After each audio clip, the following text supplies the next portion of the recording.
حقوق میں زنا سے بچنا یہ کس کا حق ہے؟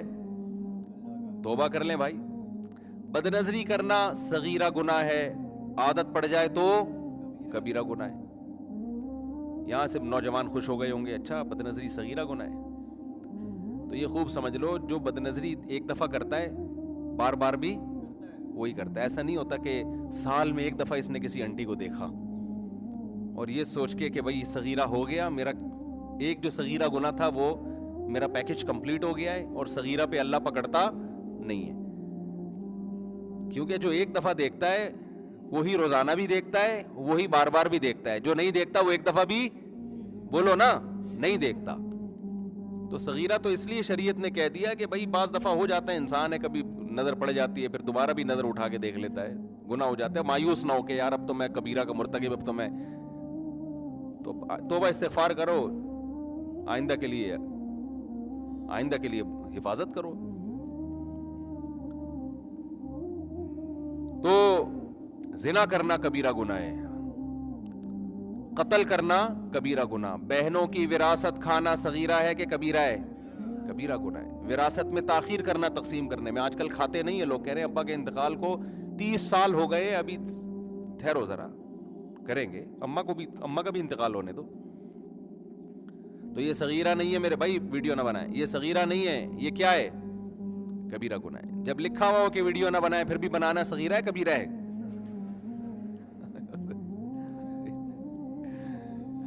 اچھا, عورت کا شوہر کی نافرمانی کرنا, چھوٹی موٹی نافرمانی ہر گھر میں ہوتی ہے, لیکن بڑے پیمانے پر نافرمانی کرنا, اس کی پرمیشن کے بغیر آپ بار بار گھر سے جاتی ہو, وہ پوچھ رہے کہاں بیٹھی ہو, آپ کون ہوتے ہو مجھ سے پوچھنے والے, اس کی وجہ سے وہ ڈپریشن میں جا رہا ہے. نبی صلی اللہ علیہ وسلم نے فرمایا وہ عورت جس کا شوہر اس سے راضی نہیں ہے وہ جنت میں نہیں جا سکتی. عورت کے حقوق میں, جو انسان مخلوق کے حقوق ان میں سب سے پہلے اللہ نے شوہر کا حق رکھا ہے. اور مرد اگر اس کے بیسک حقوق ادا نہیں کر رہا, نان نفقہ ہے, اس کو کچھ ٹائم بھی دیا جاتا ہے, یہ سب چیزیں نہیں کر رہا, اس کو ذہنی ٹارچر کر رہا ہے, تو یہ صغیرہ ہے کبیرہ ہے؟ دیکھو یہ چیزیں کبھی کبھار صغیرہ میں آتی ہیں, ہر گھر میں ہوتی ہیں کبھی کبھار. تو یہ جہاں انسان رہتے ہیں تو 100% درست کون رہتا ہے, لیکن ایسے حالات ہیں کہ عورت کو ذہنی مریض بنا دیا, وہ ڈپریشن کی گولیاں کھا رہی ہے, یا ایسے حالات ہیں کہ عورت نے میاں کو ڈپریشن کا مریض بنا دیا.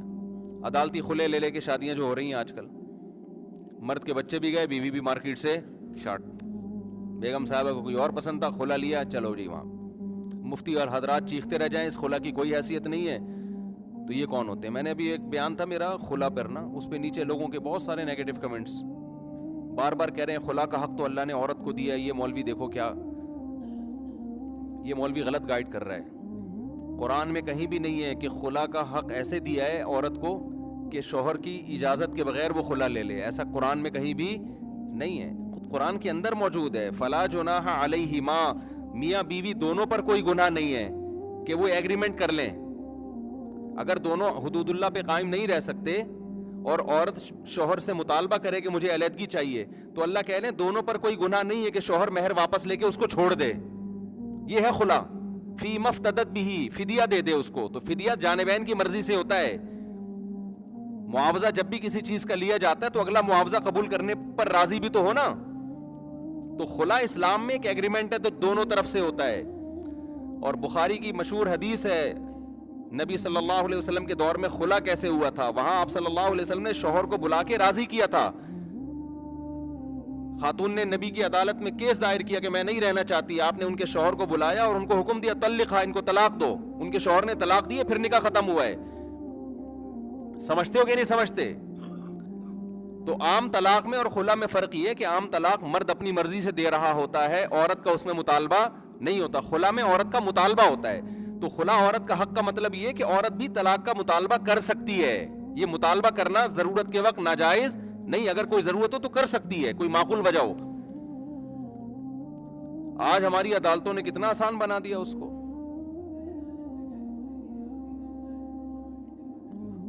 جی ہاں, پھر ٹھیک ہے, پھر ٹھیک ہے. ہاں کورٹ اس کو کہہ رہی ہے شوہر کو خلا دے دو, پھر شوہر دے دے, سائن کر دے, پھر ٹھیک ہے. ہم تو یہ کہہ رہے ہیں کہ شوہر بعض دفعہ آتا نہیں ہے, نوٹس نہیں پہنچتا, آیا الزامات ثابت نہیں ہوئے اس کے اوپر, جو الزامات لگے تھے جھوٹے الزامات تھے, دلیل سے ثابت نہیں کیے, شوہر نے الزامات کو مانا بھی نہیں, پھر بھی بس جو قانون کی کتاب میں لکھا ہوا ہے, جو میں نے خود پڑھا ہے کہ ہر قیمت پہ عورت کو علیحدگی دی جائے گی اگر وہ نہیں رہنا چاہتی, چاہے اس کے پاس کوئی معقول ریزن ہو یا نہ ہو. کوئی معقول ریزن ہو پھر تو ہم بھی اس کے قائل ہیں, بلکہ معقول ریزن, چند معقول ریزنز ایسی ہیں کہ اگر شوہر سائن نہ بھی کرے تو خلا تو نہیں ہے لیکن نکاح فسخ کر سکتی ہے کورٹ. پھر سمجھ رہے ہو بات کو؟ بعض ریزن ایسی ہیں, کوئی واقعی بڑا ظلم ہو رہا ہو نا عورت کے اوپر, بے تحاشا مارتا پیٹتا ہے, یا بیسک نان نفقہ ہی نہیں دے رہا ہے, یا خدا نخواستہ کوئی نامرد ہے, حق زوجیت ادا کرنے کی طاقت ہی نہیں ہے, تو یہ تو نکاح کی اب مصلحتی فوت ہو گئی نا. ایسی کنڈیشن میں کورٹ پر لازم ہے کہ وہ شوہر کو بلائے. عورت نے دعویٰ کیا کہ اس میں یہ 3 خرابیاں یا 2 یا 1 خرابی ہے, تو وہ اس پہ کیس کرے اور یہ دیکھے کہ یہ واقعی سچ کہہ رہی ہے کہ غلط کہہ رہی ہے. جیسے جج کرتا ہے نا, چوری کا الزام لگایا تو ایسے تو نہیں کہ جس نے الزام لگایا بس فوراً مان لیا آپ نے. جج یہ بات جج کرنے کے بعد فیصلہ کرے کہ ہاں جی یہ الزامات ٹھیک ہیں, اور یہ واقعی ایسے الزامات ہیں کہ اس کے ایسی صورت میں شوہر کے ساتھ عورت کا گزارا ناممکن ہے. اب یہ ہے کہ اللہ کی حدود پہ یہ قائم نہیں رہ سکتے. پھر مرد جج بیوی سے کہے گا کہ آپ رہنا چاہتی ہیں علیحدگی چاہتی ہیں, اگر وہ کہے مجھے علیحدگی چاہیے تو پہلے صورت میں یہاں بھی جج شوہر کو کہے گا کہ آپ اس کو طلاق دو. اگر وہ نہیں دیتا تو اگر یہ بیماری قابل علاج ہوگی تو علاج کا موقع دیا جائے گا 1 سال کا. اگر قابل علاج ہی نہیں ہے, یعنی حتی الامکان کوشش کی جائے گی پہلے موقع دیا جائے اس کو. نان نفقہ نہیں دے رہا, اس کی وجہ پوچھی جائے گی کیوں نہیں دے رہے آپ. تو یہ تمام پروسیس سے گزرنے کے بعد جج یہ جب فیصلہ کرے گا اس کے بھئی یہاں متعنت ہے, مرد جو ہے نا وہ ظالم ہے, یہ نہ رکھتا ہے نہ چھوڑتا ہے, تو پھر اس کو کہے گا کہ آپ اس کو طلاق دے. وہ نہیں دیتا تو پھر خلا نہیں ہوگا, یہاں فسخ نکاح ہوگا کہ جج نے کیا کیا, دونوں کا نکاح ختم. یہ اس کنڈیشن میں جائز ہے. آج جو عدالتوں میں چل رہا ہے وہ یہ نہیں ہے, اس پہ ہم چیخ رہے ہیں. آج جو کورٹ میں چل رہا ہے وہ یہ چل رہا ہے کہ عورت جائے, اس کو ایک پرنٹڈ ایک صفحہ دے دیا جاتا ہے وکیل کی طرف سے, اس میں سارے الزامات پہلے سے لکھے ہوئے ہوتے ہیں کہ کیا کیا الزامات لگیں گے. جج یہ تحقیق نہیں کرتا ہے کہ یہ الزامات صحیح ہے یا غلط ہیں, اور جج کو تحقیق کی ضرورت بھی نہیں ہے. اگر یہ ثابت ہو بھی جائے کہ الزامات غلط ہیں, جج نے پھر بھی خلا کی ڈگری پکڑانی ہے, تھمانی ہے, چاہے شوہر سگنیچر کرے یا نہ کرے. یہ کلعدم ہے, جج اپنی بیوی کو طلاق دے سکتا ہے, کسی مرد کی بیوی کو طلاق نہیں دے سکتا. ریاست کو اتنا کنٹرول اللہ نے نہیں دیا کہ وہ آپ میری اور آپ کی بیویوں کو ہم سے جو ہے نا وہ طلاق دلوانا شروع کر دے. اسلام شخصی ملکیت کا قائل ہے. مرد کی عورت پر نکاح والی ملکیت ہوتی ہے, غلام نہیں ہوتی عورت, لیکن نکاح میں ملکیت کس کی ہوگی, مرد کی ہوگی. یہ خاندانی نظام کو بچانے کے لیے اسلام کا بنایا ہوا اصول ہے, اور عورت کے فائدے میں ہے یہ.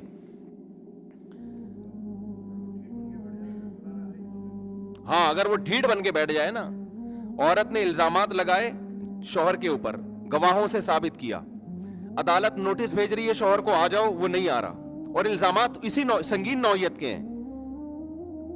چھوٹے موٹے دیکھیں وہ تو خرابی ہر گھر میں ہوتی ہے نا, مجھ سے تمیز سے بات نہیں کرتا, یہ کوئی ایسی وجہ نہیں ہے. یہ گالیاں دیتا ہے تو گالیاں, معین اختر کے ماموں اتنی گالیاں دیتے تھے. جو یعنی ایسے الزامات ہیں جو سنگین نوعیت کے ہیں, جس میں واقعی عورت کو شوہر کے ساتھ رکھنا انتہائی درجے کی زیادتی ہے. بے تحاشا مارتا پیٹتا ہے, اور نشہ کرا رہا ہے, اس کو کرا رہا ہے نشہ. یہ تو غلط ہے نا, یہ تو زیادتی ہے نا. یہ بھی اسی نوعیت کی ہے, نہیں بہت ہی واضح طور پر ہو نا. آج کل جو خلا آ رہے ہیں تمیز سے بات نہیں کرتا, گالیاں بہت دیتا ہے, گندی گندی گالیاں دیتا ہے, غلط کرتا ہے, ہم کو اس کو پروموٹ نہیں کر رہے. تو اسی طرح شراب پیتا ہے, اگر نشہ کرتا ہے تو یہ خلا کی, یہ فسخ نکاح کی بیس نہیں ہے. شراب پی کے کرتا کیا ہے, اگر بے تحاشا مارتا پیٹتا ہے اور ظلم کر رہا ہے نا, تو وہ پھر اس کو بیس بنایا جائے گا. تو خیر اس میں پھر یہ ہے کہ اگر وہ ہٹ دھرم ہو کے ضدی بن کے بیٹھ گیا, نوٹس آ رہے ہیں. اچھا یہاں بھی ایسا بھی ہوتا ہے کہ نوٹس بھی عدالت یہ نہیں دیکھتی کہ صحیح گھر پہ پہنچ رہا ہے کہ نہیں پہنچ رہا. شوہر بیرون ملک میں, اندرون کچھ بھی نہیں دیکھا جاتا. جنرل مشرف کے جو سیاہ کام ہے نا, کارنامے, ان سیاہ کارناموں میں ایک اس خاندانی نظام کو تباہ و برباد کرنے کا صحرا بھی جنرل مشرف اپنے ساتھ قبر میں لے کر گئے. یہ سارا گند کس نے مسلط کیا ہمارے اوپر؟ جنرل مشرف نے. پورے خاندانی نظام کی اب ایسی کی تیسی ہونے جا رہی ہے ہمارے یہاں سوسائٹی میں. اور ہماری دینی تنظیمیں اس وقت بھی خاموش تھی, اب بھی خاموش ہیں. اسلامی نظریاتی کونسل اس وقت بھی خاموش, اور اب بھی الحمدللہ خاموش ہے.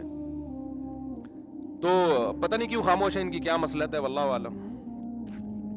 ہم تو اچھی تعویل ہی کرتے ہیں, کوئی وجہ وسیع تر مفاد میں ہی ایسا ہو رہا ہوگا شاید. تو خیر ان کو پتہ ہی نہیں ہوگا. تو اب مسئلہ یہ ہے کہ اگر شوہر ہر دھرم ہے, بلا رہے ہیں, نہیں آ رہا, تو پھر بعض فقہا کی رائے ہونا تو یہ چاہیے کہ گورنمنٹ اس کو پولیس کے ذریعے اٹھا کے لے کر آئے. کیوں نہیں لے کر آ رہی بھائی؟ اصل میں حکومت کا ایک یہ جو جنرل مشرف نے کیا نا کہ توڑواؤ, کیا کرو بھائی, جب نہیں رہنا چاہتی تو کیا کرو. وہ یہ نہیں دیکھنا چاہتے کہ معقول بیس ہے یا نہیں ہے. ویمن رائٹ کے لیبل لگا کے خاندانی نظام کو تباہ اور برباد کیا جا رہا ہے. لیبل یہ ہے کہ عورت کے حقوق, لیبل یہ لگا دیا کہ کس کے حقوق ہیں. یعنی عورت کو اگر پڑوس میں کوئی اور اچھا لگ رہا ہے نا, اپنا پرانا والا اچھا نہیں لگ رہا, تو یہ عورت کا حق ہے کہ یہاں چھوڑ کے وہاں چلی جائے وہ. اور کمال کی بات یہ کہ بچے بھی ساتھ لے کے جائے گی. اس کے حق میں ان بچوں کا کیوں بیڑا غرق کر رہے ہو یار آپ؟ کچھ بھی نہیں دیکھتی کورٹ. جج پابند ہے اس لا کا جو اوپر سے وہ کر بھی نہیں سکتا. وہ کہتا ہے بھائی مجھے جو لکھا ہوا ہے میں تو اسی کا پابند ہوں. تو جس پہ جو بھگتتا ہے نا اس پہ دل پہ آرے چلتے ہیں, اس کو میرا بیان سمجھ میں آ رہا ہوتا ہے. جو بھگتتا نہیں ہے وہ نیچے نیگیٹو کمنٹس کر رہا ہوتا ہے. اس مولوی کو دیکھو کیسی باتیں کر رہا ہے, بھگتو گے پتہ چلے گا. اور ویسے تو اب ویسے بھی جب خواتین میں جاب کا ریشو بہت بڑھ گیا ہے تو دفتروں میں ایک سے ایک ہینڈسم ان کو نظر آئے گا. اور عورت ویسے بھی دل کی کمزور ہے. شوہر جس اسٹائل میں بات کرتا ہے نا, شوہر کو تو پتہ ہے تو میری ہو گئی ہے. اجنبی آدمی ہمیشہ ایسے پیارے اسٹائل میں بات کرتا ہے کہ عورت ہمیشہ اس سے دھوکے میں آتی ہے کہ میرا میاں کیسے بات کرتا ہے, اور یہ میرے باس میرے سے ماشاءاللہ کتنے کیوٹ ہیں, میرے باس ماشاءاللہ کتنے پولائٹ ہیں. اس کو یہ نہیں پتا یہ جب تک تیرا باپ نہیں ہے نا اس وقت تک یہ بات کر رہا ہے. جب یہ شوہر بنے گا پھر دیکھنا یہ کتنا پولائٹ ہوگا. وہ جو تیرا مکھنچو شوہر بیٹھا ہوا ہے نا, گیس بجلی کے بل دے رہا ہے, اس کی قدر کر تو, وہ تیرے بچوں کا باپ ہے.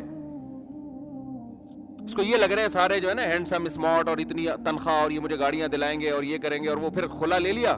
عدالت کہتی ہے خلا بھی لو, بچے بھی لے کے چلی جاؤ. برباد عورت نہیں ہونا ہے, مرد کا کیا ہے. تو مرد تو زندگی گزار لے گا کہیں بھی, برباد تم نہیں ہونا ہے آخر میں. عورت کا حقوق خدا نے جو بیان کیے وہ صحیح ہے, اس کو اللہ نے پابند کیا ہے. جو مل گیا نا اب اسی کے ساتھ رہنا ہے, تم نے وفا کرنی ہے. اچھا ہے برا ہے جیسا بھی ہے برداشت کرو. ہاں ایک حد, ایک سنگین نوعیت کے اگر اس میں ظلم ہے تو پھر اس کی صورت الگ ہے. وہ تو اگر وہ نہیں آ رہا تو پہلی کوشش تو عدالت کرے گی, پولیس کے ذریعے اس کو اٹھا کے لے کر آئے گی. کیوں نہیں آ رہا بھائی, تو بیرون ملک ہے, اس کو مہلت دے گی, آپ آ جائیں یا اپنا وکیل ہائر کریں آپ. پھر بھی اگر نہیں آتا, پکڑائی میں نہیں آ رہا, تو پھر یہ بعض فقہا کہتے ہیں یہ سمجھا جائے گا کہ اس نے ان الزامات کو تسلیم کر لیا ہے. ایسی صورت میں بھی کورٹ اگر فسخ نکاح کرتی ہے, نکاح کو ختم کرتی ہے تو اجازت ہے, کیونکہ وہ ایک متعنت ہے نا کہ نہ رکھ رہا ہے نہ چھوڑ رہا ہے. بھائی آ کے فیس تو کر, تو یہ تیرے پہ الزام لگ رہے ہیں, صحیح ہے غلط ہے بتا تو صحیح نا. اسی وجہ سے جو عورتیں خلا میں کیس دائر کرتی ہیں, ہم ان کے مردوں سے کہتے ہیں آپ عدالت میں جا کے سماعت ضرور کریں. اگر یہ الزامات درست ہیں تو مانیں, نہیں ہے تو آپ انکار کریں, کیونکہ ایسی صورت میں پھر عدالت خلا دے گی تو کورٹ کا تو خلا کورٹ تو دے دے گی, لیکن کسی بھی مفتی سے فتویٰ لیں گے تو وہ اس خلا کو نہیں مانیں گے. لیکن آپ اگر کورٹ میں گئے نہیں, پھر یہ اس کی علامت سمجھی جائے گی کہ آپ نے ان الزامات کو تسلیم کر لیا ہے. تو خیر جو اصل بات میں کر رہا تھا کہ عدالت سے آج کل جس طرح سے خلا لے رہے ہیں, یہ خلا لے کے کہیں اور شادی کرنا صغیرہ گناہ ہے, کبیرہ گناہ ہے, کبیرہ ہے, زنا ہے, کیونکہ حلال و حرام کرنے کا حق